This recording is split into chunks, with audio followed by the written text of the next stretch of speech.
His neighbors called him crazy, but this is what happened next. How far would you go to protect your home from any calamity? While some people decide to face and accept their fate against floods and tornadoes, others go to absolutely insane lengths to defend their house and their loved ones. Their neighbors and onlookers may call them crazy, but in a twist of events, they are left to eat their words and believe in karma. This is exactly what happened to one man.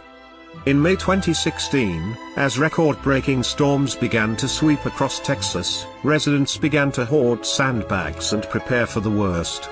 Weather reports had informed that Texas was in the midst of a week-long thunderstorm and heavy rains. The storms were headed directly towards Brazoria County. Over 19 inches of rain had poured down in less than 24 hours. The storm wasn't showing any signs of fading. Roads were being washed away, several people lost their lives, and entire neighborhoods sank underwater. Brazoria County residents began to gather their stuff and chalk out ways to evacuate. But Randy Wagner had other plans. This man from Rocheron was overwhelmingly concerned for his house and family. Randy took it upon himself to do everything within his capacity to save his home. To look for every little attempt to save it, he desperately scavenged the internet for solutions. After having gone through many websites, Randy came across a website called Aquadam. The website sold enormous tubes that could be filled with water to create a dam-like barrier. The weight and mass of these watertight balloons claimed to be enough to form an efficient barricade against any deluge. They also claimed to eliminate the hassles that came with setting sandbags to prevent water from entering houses. To Randy, it all sounded unreal, a little too good to be true.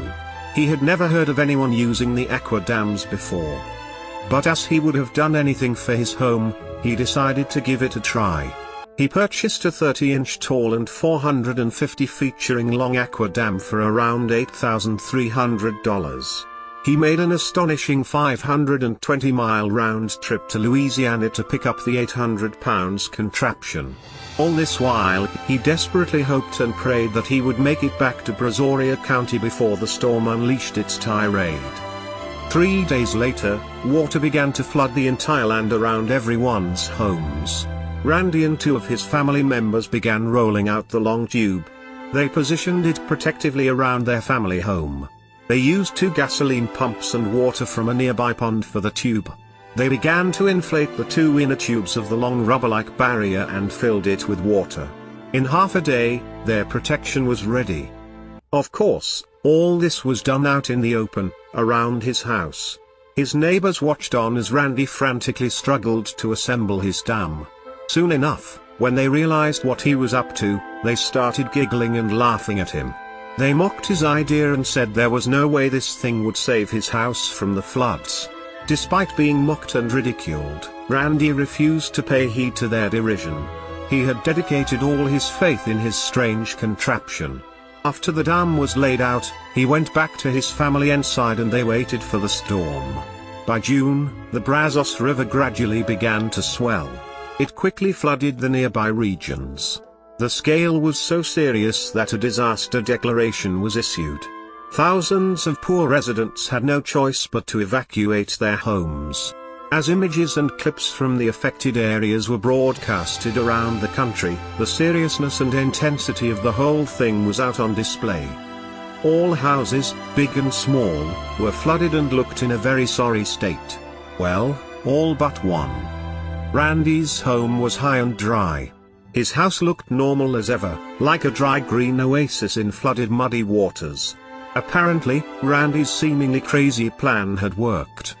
The waters in the region had risen up to almost 27 inches. But that wasn't enough to breach the 30-inch tall dam. The $8,300 spent on the dam now seemed like a minimal amount. Cleaning and fixing a flooded house can cost around $150,000. So, Randy had effectively saved a whopping $141,700. He didn't even have to utilize his flood insurance. His neighbors, on the other hand, had to shell out a heavy amount after the flood swallowed their houses and belongings. The floods had wreaked havoc on over 1,500 homes in the locality. After ridiculing Randy for his aqua dam, it was indeed Randy who had the last laugh after the storm receded. Randy's ability to think out of the box just saved him and his family their dear house. Later, the same people that had laughed at him were now mighty impressed with Randy's ingenuity and the efficacy of the aqua dam. At the end of it all, Randy remained humble and said he was grateful to God for showing him the way to save his house. Randy was quite impressed with the way the aqua dam had helped him, and couldn't help but sing its praises. Emergency management could use it. I remember when Addicks Reservoir was going over Highway 6. It could have been used then. He said. Well, we imagine Randy would now know what Noah must have felt back in the day.